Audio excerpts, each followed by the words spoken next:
So it's roughly this big. But in it, a multitude of information, the entire genetic makeup of a human being, contained in a capsule smaller than the palm of your hand. All of our information is stored in the DNA, so everything about you is there. This is her wedding photo. It's been over a year since Sarah Steer's mother, Martha, passed away. My mom was a force to contend with. Very vivacious, tremendous, wonderful values. Those values live on in her 3 children.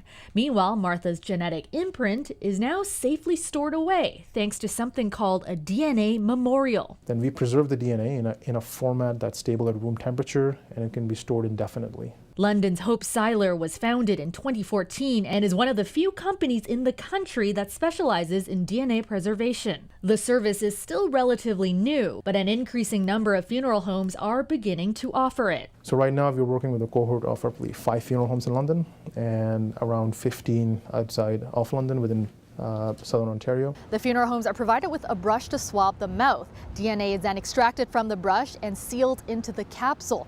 This has to be done shortly after death. When a person is buried, the DNA gets degraded, and in the case of cremation, the DNA is completely lost. The families of the deceased keep the DNA capsule themselves. Some look at it simply as a memorial. What's more intimate than having your loved one's DNA?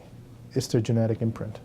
It's what made them. But for the Steers family, I think it will play a part in a couple of ways. The sociological, where do we come from, who are we kinds of ways.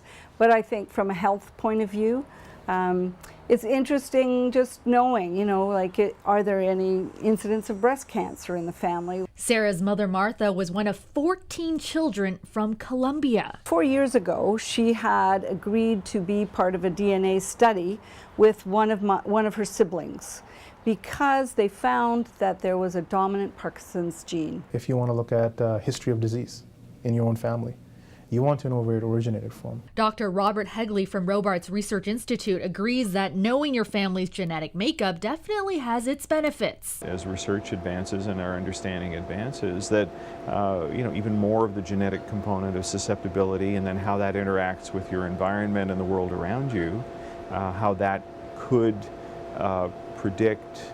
It wouldn't necessarily 100% guarantee that you would get a disease, but it could say that you are more susceptible or more predisposed. It's like, well, we don't know what the future is going to hold, but if we take this now, when we have the chance, then when we get there, and it's all moving so quickly, isn't it, in that research field, then we'll be able to use these things. With its growing popularity, taking a slice of the past may just be the way of the future. Kelda, Yuen, CTV News.